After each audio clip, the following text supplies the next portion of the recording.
Hola amigos de Contexto. En esta ocasión traemos un tema médico de esos que tanto nos interesan y en este caso vamos a hablar de nutrición. La nutrición como instrumento que nos ayuda a una vida más sana, a una vida más larga y en capacidad de hacer cosas. Entre estos temas hay uno que está, vamos a decir, de moda y son estas cirugías que se hacen las personas que tienen sobrepeso para reducir el estómago y así comer menos y esto provoca adelgazar. ¿Hasta qué punto esto es conveniente? ¿Cuáles son las contraindicaciones, las indicaciones de esta cirugía bariátrica? ¿Cuáles son los métodos? Porque sabemos que hay este método de cortar el estómago, el de introducir el balloon, el del bypass, la grapa, son muchos los métodos, pero realmente no sé tú, Julio, yo he visto muchas personas que se las han hecho y les ha ido muy bien. También conozco otras que han tenido inconvenientes, pero justamente de eso nos va a hablar la doctora invitada en esta ocasión, Viviana Hernández, que es nutrióloga. Bienvenida, Viviana. Gracias. Y fuera del aire le preguntábamos a Viviana cuál es la diferencia entre una nutricionista y una nutriólogo. Y yo creo que esa sería una buena pregunta para iniciar este conversatorio, Viviana. Claro que sí. Bueno, primero que nada, gracias Mónica y gracias Julio por invitarme el día de hoy a este programa a informar, que creo que es bastante importante en la actualidad. Y básicamente la diferencia entre un nutricionista y un nutriólogo es, primero el nutricionista hace una licenciatura y se enfoca más en la parte de los alimentos, el sobrepeso, la obesidad. Bien, un nutriólogo es médico, hace medicina de base y luego hace su especialidad en nutriología clínica y se enfoca más en qué está causando y cuáles son las consecuencias, las enfermedades que se pueden tratar, ya sea por obesidad, sobrepeso, cualquier otra patología, enfermedades renales, por ejemplo, diabetes, hipertensión. Hay una gama bastante amplia de estas patologías, incluyendo la nutrición intrahospitalaria, enteral, parenteral, y ya eso sería otro programa. Pero básicamente, nutricionistas y nutriólogos somos muy diferentes, pero a la vez nos complementamos bastante. Trabajan juntos también. Trabajamos juntos, excelentes profesionales de la salud y de la nutrición. Bueno, Viviana, en este programa queremos entender un poco mejor todas estas operaciones que se hacen, o sea, quirúrgicas, que se hacen para reducir el estómago para estas personas que ya están en un peso muy alto y no tienen otra manera de cómo reducir su peso. Lo primero para abordar este tema es en qué momento es recomendada esta operación, porque mucho se dice también que uno puede hacerlo en base a dietas. ¿En qué momento sí es ya indicado? Bueno, ¿puede usted hacerse esta operación porque ya corre riesgo su salud, porque ya no va a rebajar por sí solo? ¿Cuáles son estas condiciones? Claro que sí, importantísima esa pregunta. Primero que nada, las guías internacionales establecen claramente que un índice de masa corporal mayor de 40, es decir, obesidad mórbida, es indicación absoluta de cirugía bariátrica. Es difícil que una persona con este índice de masa corporal pueda llegar a rebajar el peso que necesita para poner su salud en menos riesgos. ¿Cómo se mide el índice de masa corporal? El índice de masa corporal se mide, es el peso en kilogramos entre el metro cuadrado de tu cuerpo. Bien, entonces la idea es saber si tu peso es sano para tu talla. Es un cálculo muy sencillo, hay calculadoras por internet, lo pueden buscar a sí mismo, calculadora de índice de masa corporal, y ahí pueden buscar y saber si ustedes pudieran aplicar para este tipo de cirugía. Pero cuando tú no tienes un índice de masa corporal de 40, que también no, pero tú tienes 3, 4 o 5 puntos por encima. Es decir, yo he visto que los hombres de mi edad es 25. Si tú tienes 27 o 28, ahí no puedes hacer nada. No, exactamente. Muy importante esa aclaración porque si tú puedes hacerlo menos de 40 en tu índice de masa corporal, lo puedes hacer entre 35 y 40. Si tienes una enfermedad grave asociada, dígase apnea del sueño, dígase diabetes no controlada, dígase hipertensión no controlada, aunque no tengas obesidad mórbida, sí te puedes realizar una cirugía bariátrica porque estás más en riesgo quedándote así que sin la cirugía. Entonces ahí es muy importante, claro está, Yo como nutrióloga siempre trato primero de que los pacientes bajen de peso sin la cirugía.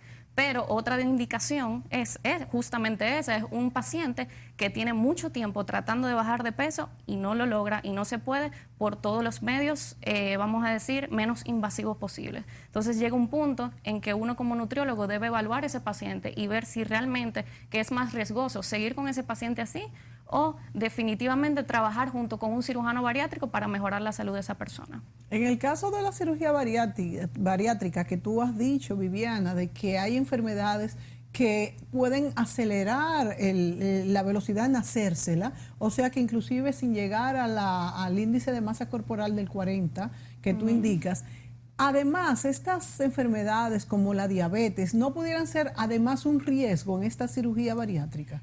Si está descontrolada, bien, pero recuerda que un nutriólogo que trabaje con cirugía bariátrica siempre va a estar junto de la mano con el médico especialista en bariátrica y él es el que se va a encargar junto conmigo de establecer y estabilizar ese paciente. Una vez estabilizado, entonces se le realiza el procedimiento. Una persona que se vaya a someter a este tipo de cirugía, le hacen todos los análisis habido y por haber, consultamos con gastroenterología, cardiología, cirugía bariátrica, nutrición, inclusive, y muy importante, la parte psicológica y psiquiátrica, que estos pacientes suelen tener algún tipo de problemas de ansiedad o algún tipo de problemas que, para empezar, los llevó a tener este peso. Hay gente que temen, en algunas ocasiones, aunque sepan que la necesitan, que temen ese tipo de cirugía. Sí. ¿Cuál es la tasa de mortalidad en la cirugía bariátrica? Qué bueno que me lo preguntas. En este país. Aquí lamentablemente no hay estudios. Nada. No hay nada actualmente, pero sí hay estudios a nivel mundial y a nivel de Estados Unidos, por ejemplo. Y la tasa de mortalidad es muy baja, es apenas de un 0.2. Esa tasa de mortalidad es durante la operación, pero y después complicaciones postoperatorio. 30 días después de la operación, 0.2. Bien, o sea que estamos hablando de que es muy poco, es más riesgoso en ese tipo de pacientes específicos. 2 por mil. Sí, 2 por mil. Exactamente. Entonces, de hecho, estudios han avalado que 7 años después de haberse realizado una cirugía bariátrica, la mortalidad de enfermedades, por ejemplo, a causa de cardiovasculares, diabetes, ha disminuido muchísimo.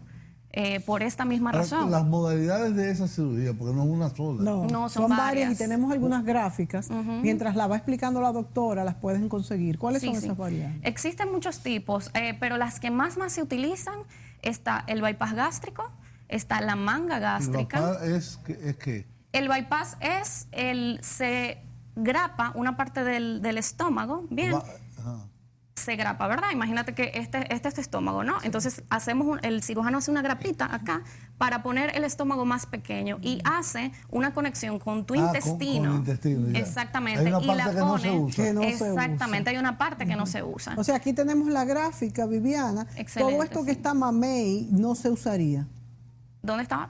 Todo esto que está mamey en la gráfica de la derecha.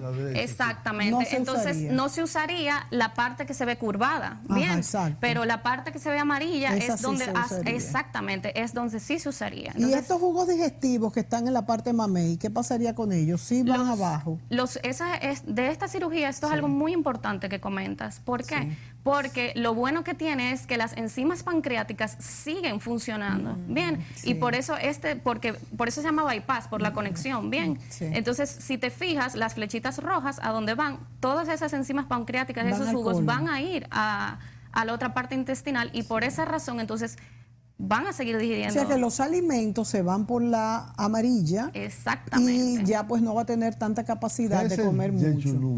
Es la parte del intestino, es una parte del intestino. Yeyuno en español, ahí está en inglés. Yeyuno. Es el yeyuno, sí, es una parte del intestino, la parte distal. distal. ¿Es después el intestino grueso? No, antes. Esa es parte del intestino delgado. Bien, lo último que va es el intestino grueso que no se toca durante la cirugía. Es el delgado. Entonces, este es un bypass gástrico que los jugos gástricos siguen yendo hacia el principio del intestino. Yo he oído que hay muchos pacientes que se hacen esta cirugía que tienen problemas con esto porque no le llegan esas enzimas. ¿En qué casos son estos? Eso Y entonces se lo dan como suplemento. Exactamente. Eso es una de las posibles complicaciones. En caso de que se dé, hay enzimas pancreáticas que uno da antes de las comidas. Bien, pero no es tampoco tan común que esto suceda. Ah, no. No es tan común. Y si sucede, tiene una solución. Bien, uno da enzimas pancreáticas antes de cada comida. Ese es el más común, el paz gástrico. En Estados Unidos sí. Aquí en la República Dominicana se hace más la manga gástrica, que es que se secciona una parte del estómago. Se corta. Se Que lo corta. tenemos también en las Y se gráficas. saca, Vamos a exactamente. verlo. Mírala aquí. Esa es la banda. Esa es la banda. Casi Vamos no a se explicar utiliza. esta, entonces. La banda es, como ven ahí, es una banda. Ellos Como que van. lo cierran. Exactamente, y lo aprietan. Entonces, acá y en Estados Unidos me parece que tampoco se utiliza tanto como lo que es la manga. La manga sí es bastante común. Porque esta sería, Viviana, como que te lo achican un poco. Que Te lo ponen achican más un poco. estrecho. Entonces, ¿qué pasa? La diferencia entre esta y la que expliqué anteriormente o la manga es que como no cortan. Allí está el gástrico. Exacto, ahí están los dos tipos, exacto, sleeve gastrectomy es lo que se dice manga en español. Vamos a ponerlo adelante para entenderlo mejor. Aquí el primero es el estómago Póngalo en normal. grande, exacto. Exactamente, ahí se ve El que más se perfectísimo. usa aquí es el que dice sleeve gastrectomy. Exacto, es muy común que se utilice. Entonces, ¿por qué se No utilizan es muy estas traumático, dos? cortarte el estómago. No, o sea, claro que sí, es una cirugía, es un procedimiento mayor, te es sacan traumático, ese te lo pedazo. sacan. Sin Y embargo, lo cosen el resto. y lo cosen, pero ¿por qué esta es mejor que la otra? Porque Este es mejor que la segunda. no, las dos son, o sea, las dos son bastante normal. procedimientos bastante completos. Hablo de la diferencia entre estas y la banda, que solamente te aprietan y no te cortan. Sí. ¿Qué pasa? Que se ha visto que cuando tú cortas, en el estómago hay hormonas que regulan el apetito. Entonces, cuando ellos cortan, estas hormonas se manejan, bien, y por eso se te quita el hambre.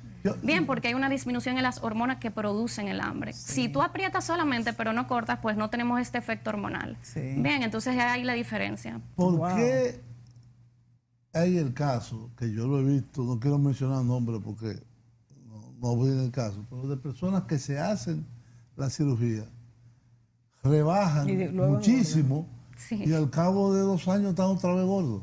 Eso es así. Y ¿Qué es lo que produce? ¿Vuelve y se expande el estómago? no, lo más importante de eso es, o sea, un buen equipo multidisciplinario bariátrico tiene que ir sí o sí acompañado Tiene a que haber largo disciplina. plazo de psicología y nutrición, porque el cirujano puede ser una excelente técnica y puede salir satisfactoriamente el paciente bajar de peso, pero si tú no cambias esto, tu mente, entonces probablemente todo fue en vano. Y entonces, ¿dónde te cabe tanta comida? Si ya una vez cortado el estómago, esa persona come mucho otra vez y engorda. No es tanto la cantidad, sino la calidad de la comida. Bien, hay alimentos muy calóricos, dulces, hamburger, papitas fritas, comida rápida, que aunque comas poco, si comes el día entero, cada 2 horas, eso, pues probablemente claro que sí, porque al final estamos hablando de que lo que te va a hacer engordar es un aumento de las calorías. Es decir, que esta cirugía bariátrica del estómago no asegura de que la pérdida de peso que está buscando Sea para siempre. sea para siempre y que puede fracasar inclusive. Es decir, yo he visto personas que han rebajado más de 100 libras, 150 libras, pero Ya van y que se engordando poco a mantienen. poco. Y otras que no. Y otras que Sí, no. totalmente. Eso es así. Por eso la importancia del seguimiento. Claro que sí, un paciente que se hizo la cirugía y más nunca volvió, es probable que sea un paciente que a los 2, 3, 4 años pudiera ser que vuelva a engordar, claro que sí. Por eso la importancia de trabajar en equipo. Bien, no es el cirujano y ya. ¿Tienen algún porcentaje de cuántas personas se quedan realmente en el peso adecuado después de la cirugía bariátrica y cuántas no? Realmente no existe un porcentaje, por lo menos aquí en el país como tal, pero en mi experiencia, mientras más comunicado sea el equipo y mientras más, vamos a decir, empatía y conexión tú hagas con ese paciente, mejor, más va a ser una cirugía postoperatoria, ¿verdad? Y una recuperación que también es importantísimo, sería bueno comentar algo acerca de eso. Y a largo plazo, entonces, como vuelvo y repito, la parte psicológica, esos pacientes tienen que seguir un tratamiento psicológico, porque es que es un cambio de vida muy drástico también. Bien, hay gente que incluso me han dicho, yo no me reconozco en el espejo. Bien, También es verdad, ¿eh? Del peso tan rápido que bajan Claro. y que se sienten extraños. Por eso siempre el cirujano debe ir acompañado de nutrición y psicología. Nos vamos a ir a la pausa y cuando vengamos también me gustaría hablar un poco sobre los desórdenes conductuales que llevan a la obesidad. Claro que sí. Volvemos.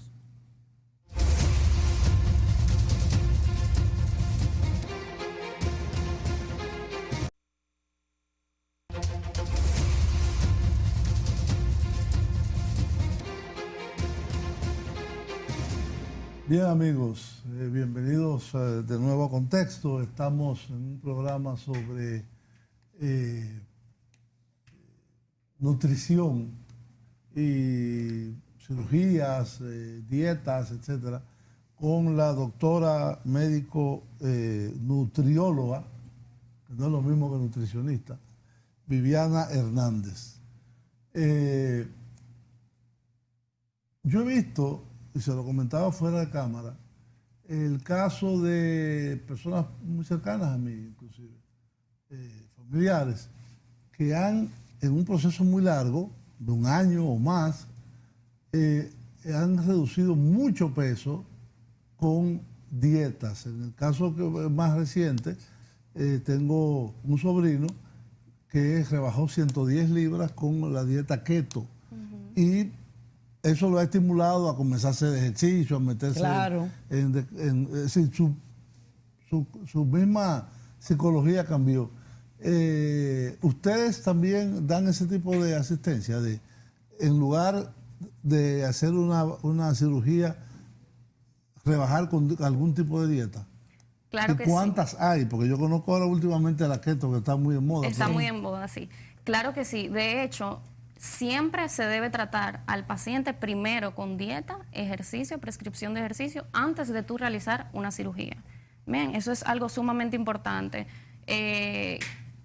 Siempre, o sea, ya si tú tienes mucho tiempo con ese paciente y tiene una complicación de salud, como hablábamos al principio de las indicaciones, entonces ahí se le refiere para una cirugía bariátrica. Pero mientras el paciente, como tu sobrino, pueda bajar de peso sin realizarse una cirugía, ese siempre va a ser el primer camino de elección porque es el menos traumático y el menos invasivo y el que menos tiene complicaciones. Entonces, ¿cuál es la mejor dieta? Bueno, la que se adhiera al paciente.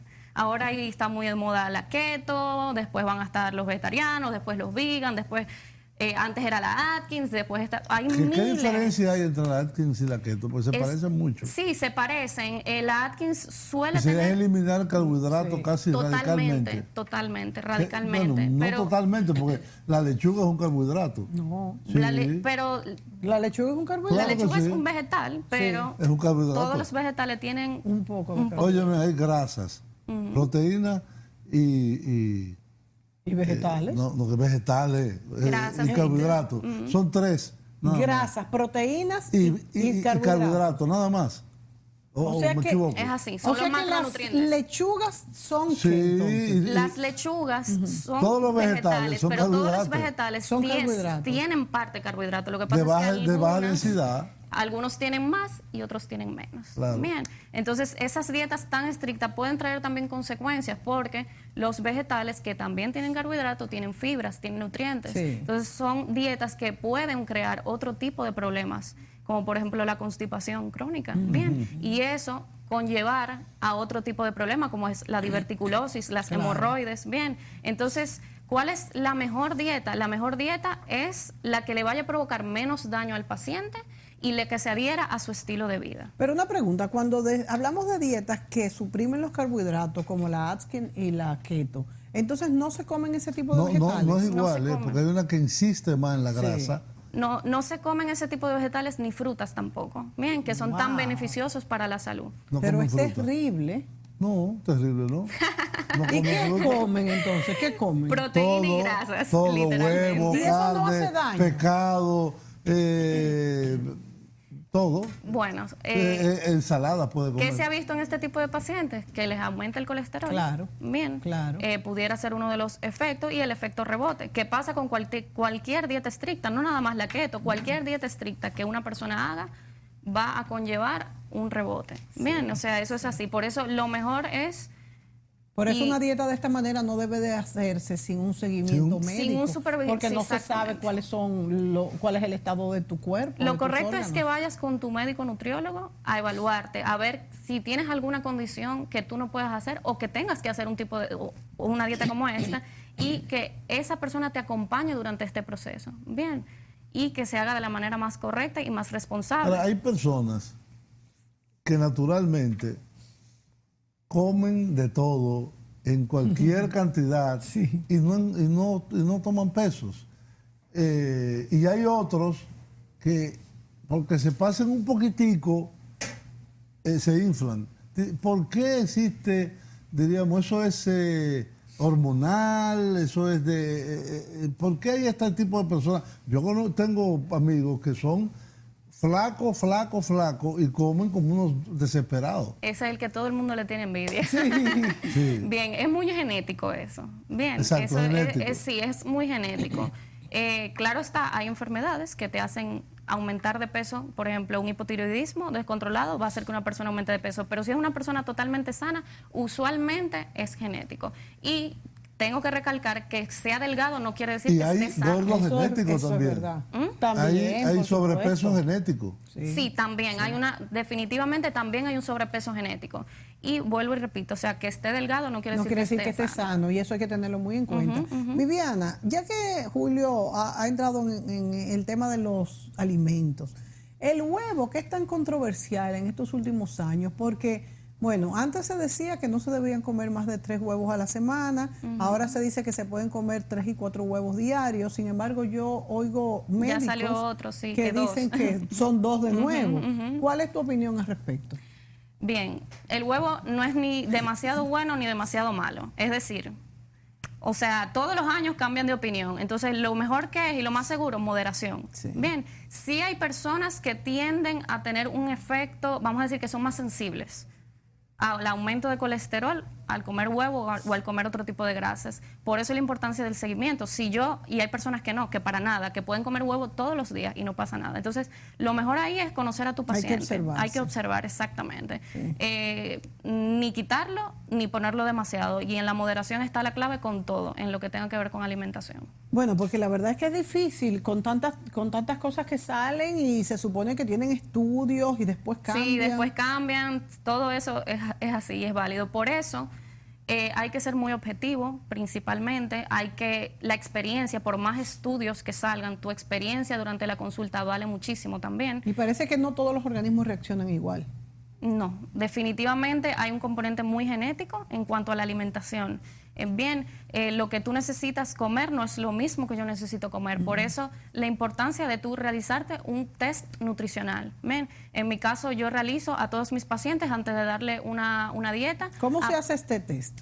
Bien, lo primero se hace con el folículo del pelo, bien, y lo pones en un aparato que se hace una ampliación a nivel de la célula para ver dentro de la célula qué está necesitando esa persona.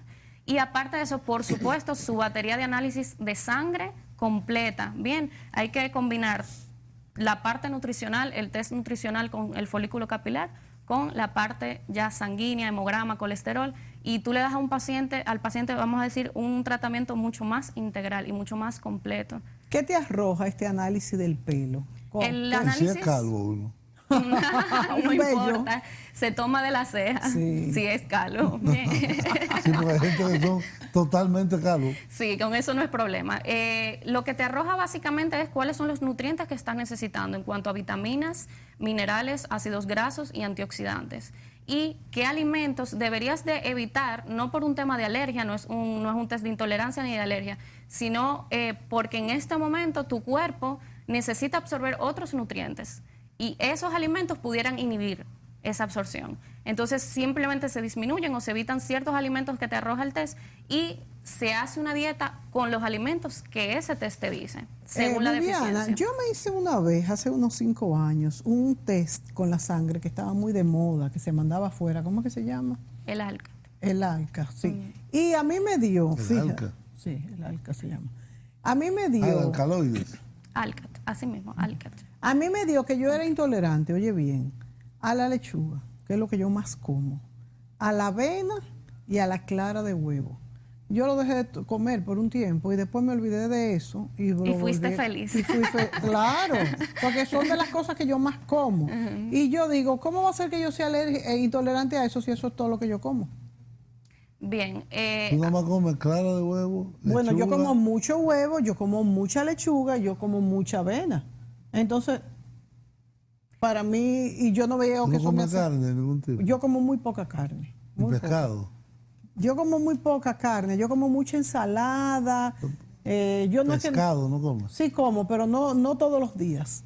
Entonces yo lo que como todos los días es pollo, mucha... pollo lo que tú comes. Sí, pollo. Yo como pollo y como mucha lechuga. Son y todo hormonas eso. todas. Sí, eso Entonces, esa pregunta es muy interesante. Mira, te explico. Hay pruebas que no son tan específicas. Bien, entonces, si bien es cierto que uno puede crear intolerancias por la repetición, y te explico por qué. Porque llega un punto que vamos a decir que tu cuerpo... está saturado. Y lo ve como extraño. Cuando uno se descomponen los alimentos, se hace la digestión, quedan, vamos a decir, péptidos, moléculas muy pequeñas, bien, que el cuerpo, dependiendo de tu genética, vuelvo y repito, la genética influye mucho, pudiera verse como algo extraño y entonces crear intolerancia. Pero vuelvo y digo, o sea, esto no es algo 100% comprobado, no hay una verdad absoluta. El año que viene pueden decir que no, el de arriba pueden decir que sí. Entonces, por eso es siempre, como te dice, la moderación y que seas feliz con lo que tú estás comiendo. Bien, o sea, usualmente esos tipos de pruebas te arrojan una batería de resultados demasiado amplia. Entonces el paciente termina no comiendo nada. Por ejemplo, fíjate. Y es un problema por también. Por ejemplo, algo que yo como y me hace muchísima falta es el arroz. O sea, cuando yo no como arroz, yo siento que me da acidez. Y yo puedo tener la acidez más grande. Yo me como 2 cucharadas de arroz blanco con aceite de oliva y a mí se me quita. ¿Y por qué dejarías de comer arroz, por ejemplo? Bueno, porque la gente dice que el arroz blanco es perjudicial, que tiene mucho... Entonces, sí, mucha gente lo dice. Y que si se lo comen de noche engordan, pero si se lo comen de almuerzo no. No, y que mejor me lo coma integral. Sí. A mí me encanta el integral, pero no es tan sanador para el estómago. Eso es un mito, un gran mito de muchos de la nutrición. El arroz no engorda. Lo que te va a engordar es que tú... No, que engorda es uno. Exacto, uno engorda, exactamente, pero es por si consumes más calorías de las que tú estás gastando, pero eso puede ser a base de papita o a base de arroz o a base de pan o de batata o de guineíto, o sea, no importa, al final si estás consumiendo más calorías, hay muchos alimentos saludables, por ejemplo el aguacate, las almendras son ricas en ácidos grasos y son buenísimos para la salud, y que también engordan entonces, porque son muy ricos en calorías, muy altos en calorías. Entonces, evidentemente, una persona que coma solamente sano también puede engordar. No tiene que ver. Ahora, el efecto que tiene ese alimento en tu organismo es otra cosa. Es otra cosa. No es lo mismo que te comas aguacate, almendras, aceite de oliva, a que te comas una hamburguesa con papa frita y una pizza con pepperoni, por ejemplo. No es lo mismo el efecto a nivel hormonal, a nivel de tu glicemia, a nivel de tu colesterol, para nada, aunque estés consumiendo las mismas calorías. Y además también es más fácil llegar a un aumento calórico con cierto tipo de comidas que con otro. Aunque no podemos exagerar, aún con estas que son de la grasa buena, por ejemplo, como las que has mencionado de almendras y aceite de oliva, porque también si me tomo medio vaso todos los días de aceite de oliva, eso va a ser perjudicial. Bueno, el aceite de oliva es excelente, debo decírtelo. Puedo tomarme porque a mí me encanta. Puedes echar, bueno, si no, evidentemente tú no estás ni en sobrepeso ni nada, si no para hacer ti. Es cocinarlo. No, cocinarlo, no. Yo se lo echo es después crudo, que está. Crudo, exactamente. Y definitivamente lo puedes usar cuanto tú quieras. ¿Y el de coco? Que también dicen que el de coco también se están peleando, igual que el huevo. Hay algunos que dicen que sí y algunos dicen que no. Entonces vámonos por lo seguro. Sí, que es el de oliva. Es el de oliva, que está más que comprobado y requete comprobado. Bien. Bueno, vámonos a la pausa. Volvemos. Intestinal tract, gastric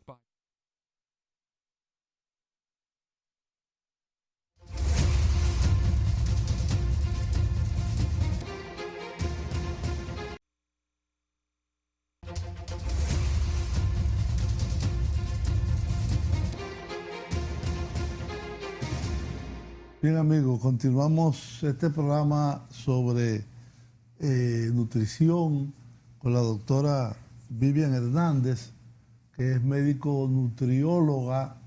Nunca había oído ese término, pero Pero ya nos explicó ya la nos diferencia. explicó la diferencia entre nutricionista y nutriólogo. Básicamente que unos son médicos y otros no, es como el psicólogo y el psiquiatra, Exacto. más o menos. Sí, más o menos. Más o menos. Hay un aspecto importante en esto de las cirugías bariátricas. Primero que no son baratas. Eso es lo primero. Sí. Ni lo cubre ningún seguro Sí. médico. Nunca lo cubre seguro médico, aun cuando está indicado. No quieren cubrirlo, no, ni cuando no lo está indicado. cubren. Debería. No lo cubren. Y es lo que viene después, que es la parte nutricional. ¿Qué es lo que hay que hacer en estos casos? Porque hay gente que se hace la operación, pasa el postoperatorio, se recupera, etcétera. Porque eso es por la paroscopía, ¿no? Sí. Son Es por- unos pequeños hoyitos que es le por la hacen. No es una cirugía grande. No, es como bien tú lo dices. Entonces, ¿qué hacer? Primero, el nutriólogo es importantísimo el posquirúrgico. Bien, después de una cirugía bariátrica no es que te hacen la operación y ya, puedo comer lo que sea. No, hay fases que se deben de respetar. Bien, se pasa de líquidos claros con porciones de proteína específica para ese paciente, para evitar esa pérdida de masa muscular. Sí, que es bien importante. Muy importante. Después de 2 semanas aproximadamente, purés, bien, molidos, nada, no se puede comer carne en trozos, y así sucesivamente. Estos puntos se van solos, estos que Sí, esto esas es algo suturas. totalmente por la paroscopía. O sea, el paciente no queda, vamos a decir, con una herida muy grande ni muy traumática. Entonces, luego de aproximadamente 5 a 6 semanas es que el paciente puede, según tolerancia, empezar a comer normal. Pero eso es después de 5 a 6 semanas de la operación. O sea, decimos que desde el primer día postquirúrgico hasta 6 semanas tiene que ir de la mano con un nutriólogo. O sea que es bien hasta cierto punto incluso traumático porque... Sí, es bastante pero no fuerte. tienes hambre, no te da hambre. después de No, la no te da operación. hambre, pero sí te da ansiedad. Y por eso la parte psicológica es importante, porque hay que manejar la ansiedad. No es hambre, porque, sobre todo con las técnicas que les expliqué, o sea, se regula lo que es la hormona del hambre, sobre todo lo que se llama la grelina, que es lo que te hace dar hambre. Eso se va. Bien, disminuye esa hormona. Entonces, no es hambre, es ansiedad. De hecho, no pueden comer más de 2 onzas al principio. Y les 2 da náusea y onzas. pueden vomitar, esto es importante. Sí, si no siguen los consejos del nutriólogo. ¿Cuáles son esos consejos? Tienen que masticar bien y no tragarse la comida. Bien, ahora si se atragantan y empiezan a comer y no respetan ni la cantidad ni el masticar correctamente, entonces sí pueden venir ese tipo de complicaciones, náuseas, vómitos o el famoso síndrome de dumping, bien, que es cuando el cuerpo, cuando consumes mucho azúcar, bien, entonces te dan ciertos síntomas como sudoración, taquicardia, mareo, qué? náusea y ¿Por qué? vómito, por el vaciamiento rápido. ¿Recuerdas la imagen? En la imagen estaba el estómago, bien, y estaba directamente, vamos a decir, unido al intestino. Entonces hay un vaciamiento rápido por la consistencia que tienen esos alimentos ricos en azúcares, aumenta. O sea que los alimentos, y me gustaría que nos pusieran las imágenes, los alimentos que tienen mucho azúcar se digieren más rápido. Sí, por un efecto osmótico, atraen más agua, bien, y hay cambios entonces en lo que es el flujo sanguíneo y esto afecta allá a la persona y esto es totalmente prevenible. Por eso es importante el acercamiento al paciente, que el paciente entienda bien qué es lo que tiene que hacer después de cirugía. ¿Y cuáles son los alimentos que se dilatan más para ser digeridos? Para hacer las carnes, Las carnes. eso es lo último, lo último. Al principio se da proteína en polvo. Bien, porque ellos no pueden digerir correctamente. Tienen que sanar primero esas heridas, esa cirugía.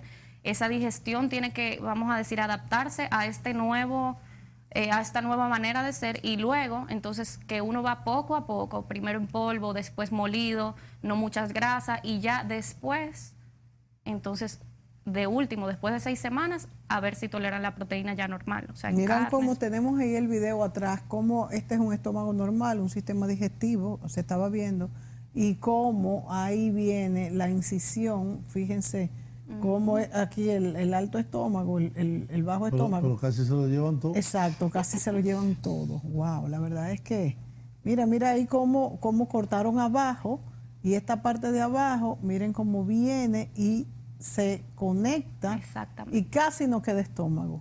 Y entonces todas las funciones que se hacen en el estómago, se hacen Jugo gástrico. todo eso, ¿qué pasa? Porque fíjate, aquí aquí siguen los jugos gástricos. No, ahí están funcionando todavía bien. Lo que pasa es que en menor cantidad.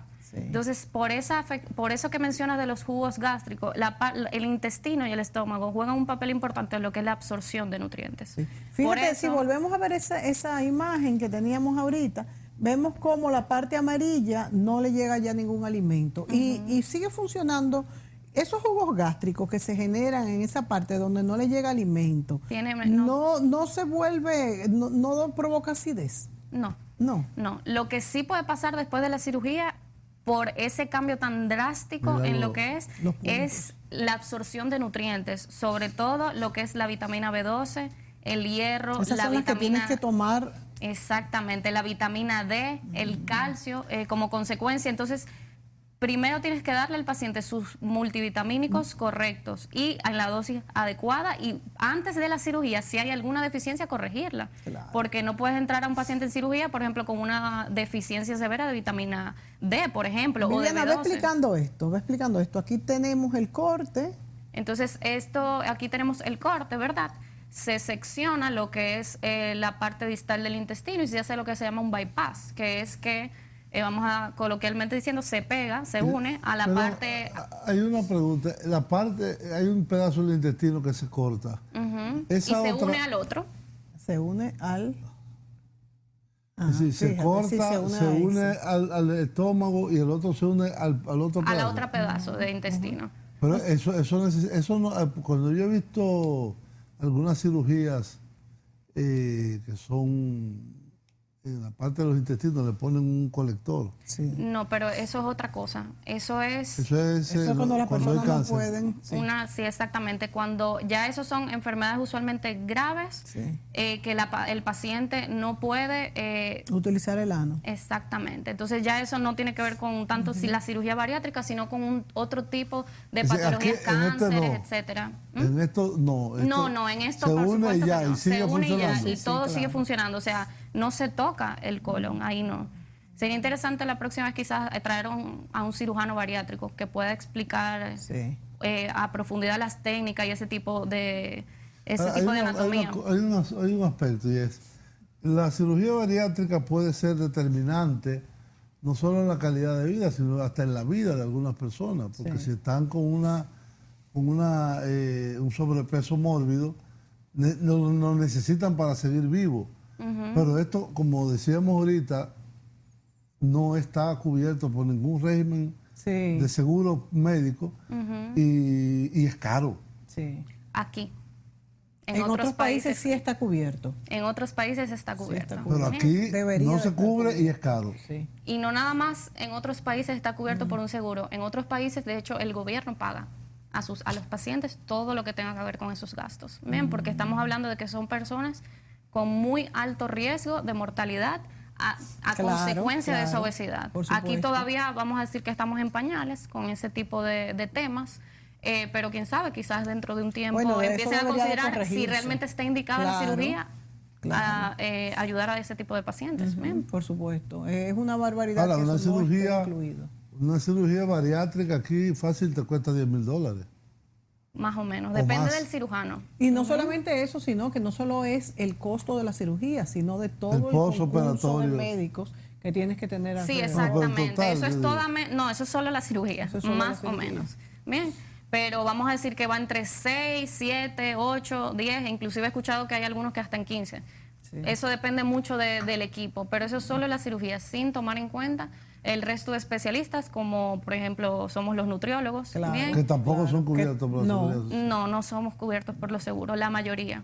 Bien, la mayoría no. O sea Sobre que todo esto- si son casos preventivos, el seguro no quiere cubrirlo. Y es una lástima porque en la prevención es que está realmente supuesto.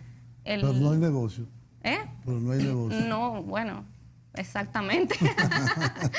Bueno, pero están excluyendo a un grupo muy grande de la población. Claro. que Sí, necesitaría, definitivamente. Aquí la población en sobrepeso es muy alta. Sí, muy alta. Sí, de hecho, Por el mal comer. Eh, gran la- parte. hay un dato sumamente importante, y es que en los últimos 20 a 30 años nos situamos la República Dominicana como el segundo país con más alto crecimiento en obesidad. Wow. Seguido de Costa Rica. Es decir, que si antes teníamos un 5%, ahora tenemos ¿Cuál es el aproximadamente Costa Rica es el primero, pero en el aumento drástico de En el obesidad. aumento. ¿Bien? ¿Y en el que más obesos tiene? México. México. Bien. Ah, sí, por México. la bebida Entonces, gaseosa. si antes teníamos un 5%, Desayunan ahora tenemos un con- 26%, un 30%. O sea, el aumento fue drástico. O sea que estamos en el una situación segundo, muy delicada. Estamos en una situación muy delicada. Bien. Pudiéramos llegar incluso a la primera, porque... Bueno, si seguimos por cómo vamos. Sí. Sí. Pero no es extraño, Viviana, que ante vamos a decir, o te lo pregunto, no lo voy a afirmar, que hay un cambio en la educativo en cuanto a la comida, en los jóvenes y en los adultos también, no tan mayores. No es extraño entonces que seamos uno de los que más hemos dañado nuestra Sí, alimentación. Entiendo. Lo que pasa es que así como hay más educación y más tecnología, no todo el mundo tiene la disponibilidad de tenerlo. Bien, eso depende mucho del estatus social de la persona. Y también hay algo que cambió en los últimos 20 años, es la industrialización. Sí. Bien, ahora, hace 20 años, no había comida rápida en cada esquina, no había tanta facilidad. Y la gente tanto iba a comer a su acceso. casa también. La gente comía en su casa, comía comida de su casa, y ahora mismo cambió. O Porque sea, es muy difícil cuando tú estás en la calle y tienes que comer y no encuentras otra cosa, el costo de las comidas muy nutritivas es muy alto. Entonces es más fácil pararse, comer sus hamburguesas, unas papitas fritas, un dulce, una fundita, y esto no es más nada fácil bueno. porque estás acostumbrado a eso, pero, por ejemplo, ¿qué yo hago con mis pacientes durante la consulta? Los enseño qué escoger para que su cuenta tampoco, porque no es ¿Y necesario qué que escoger? salga. Vamos a terminar con esa nota positiva en estos últimos minutitos. ¿Qué escoger entonces dentro de esa gran oferta que sea nutritivo y Ok. no dañino? No sé si esta es la respuesta que estás esperando, pero escoge siempre la organización. Es decir, si tú te organizas antes de salir de tu casa, bien, y sabes que vas a un restaurante, por ejemplo, cualquiera que sea, busca el menú de ese restaurante. O siéntate conscientemente y ve el menú, y en vez de ir directamente a la pasta con salsa Alfredo, Sí. bien, ve a la parte donde están las proteínas, los vegetales, si tienes el poder adquisitivo, claro está. Claro. La persona que vaya a un restaurante es Sí. porque usualmente tiene el poder adquisitivo de hacerlo. Y si no lo tienes, si no es en un restaurante, entonces llévate la comida de tu casa. Yo creo que eso es lo que está organízate y haciendo llévate la gente. comida de tu casa. No porque comas si en la calle. Si comes en la calle, lo más fácil es una comida rápida. Bien, pero si ya la tienes, la preparaste el domingo, dedícate por lo menos a preparar la mitad de la comida de la semana y llévatela a tu trabajo, llévala a la universidad o a donde sea que vayas, y así en la organización está la clave para tú mantener un estilo de vida saludable, si no cualquiera. O sea, no nada más el que no le importe, sino hasta el que le importa muchas veces. Seguro a nosotros mismos nos ha pasado alguna vez que no nos organizamos, salimos y lo primero que vimos fue, no nos lo queremos comer, pero terminamos. Bueno, a mí me ha pasado que cuando me da mucha hambre me compro hasta una yuquita frita. O sea, Exacto.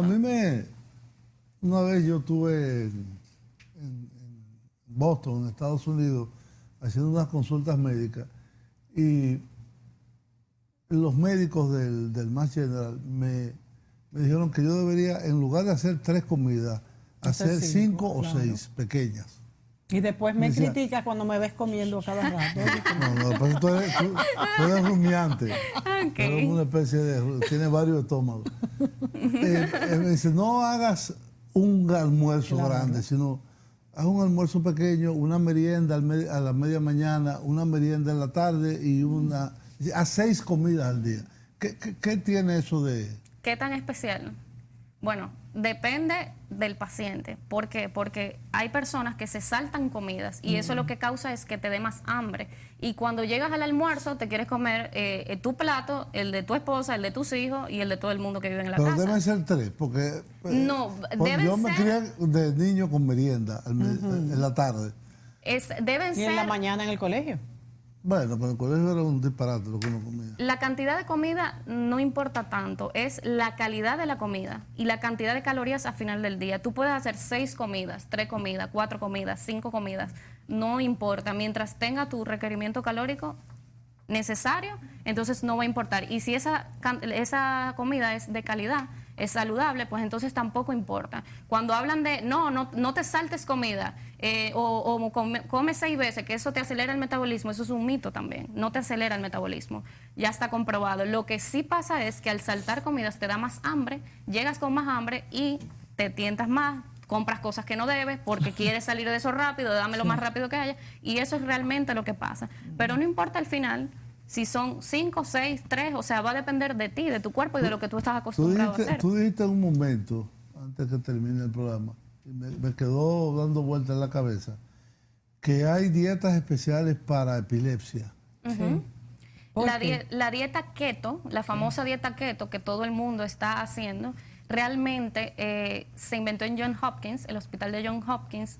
Ketogénica es el nombre. Sí, exacto, cetogénica. Entonces, es por los cuerpos cetónicos que tienen el efecto que tienen a nivel de la ¿Qué función quiere decir los neuronal. cuerpos La cetónicos? cetosis. La cetosis es el compuesto. Bien, o sea, ese compuesto químico tiene un efecto en los niños epilépticos. Y de ahí es que nace realmente la dieta cetogénica. Sí. Y bueno, claro está. Para pacientes epilépticos. Para pacientes epilépticos refractarios, es decir, que no responden bien a un tratamiento. Ya. Entonces, claro, no a todo el mundo le funciona, pero al ver que a un grupo le funcionaba, entonces empezaron en Johns Hopkins a hacer esto parte del tratamiento de un paciente con epilepsia refractaria, sobre todo en niños. ¿Y qué provocaba en el paciente? Se mejoraba, respondía mejor el medicamento. Las crisis. Bajaban las crisis, así es. Interesantísimo. Entonces, claro está, tiene sus efectos, como tu sobrino, bajan de peso rápido y se ha empezado a hacer todo el mundo, pero recuerda, y esto es importante, o sea, ya yo he sí, visto hasta anuncios. Keto for Life. Sí, Keto, sí, ahora Keto todo el mundo, RD. hay un evento, de hecho, creo, no sé cuándo es. Keto RD, creo que era. Dios mío. Sí, no, hay de, hay de todo, pero lo más importante es que te evalúes y que si tú la puedes hacer, sea de la mano de un especialista, no a lo loco. O sea, siempre ir donde un especialista. Ahora hay muchos tipos de personas trabajando en el área de la salud. No médicos. Los personal training. En los Sí, mucha gimnasios. gente. Entonces, no son médicos. Bien, podrán tener conocimientos muy buenos acerca del ejercicio, acerca de cómo ayudar a una persona a cambiar su estilo de vida, como son los coaches, que son excelentes aliados también a la hora de tú cambiar un estilo de vida de un paciente. Pero cada quien debe mantenerse en su área y eso es muy importante. Bien, o sea, el nutricionista y el nutriólogo son los encargados a nivel mundial de encargarse de la alimentación de las personas. Fuera de ahí, entonces... Bueno, Viviana, interesantísimo todo esto que nos has enseñado hoy, tanto con la cirugía bariátrica como con todos estos tips de alimentación. ¿Tú te vas a hacer una? Ay, no. ¿Qué creen ustedes, amigos? Califico para una, no, yo tengo que No, comer que va. mucho, pues si no rebajo. Genéticamente, nosotros somos así, nosotros tenemos que comer mucho. Señores, gracias Viviana por estar aquí con nosotros y será hasta la próxima entrega. Nos vemos. Adiós.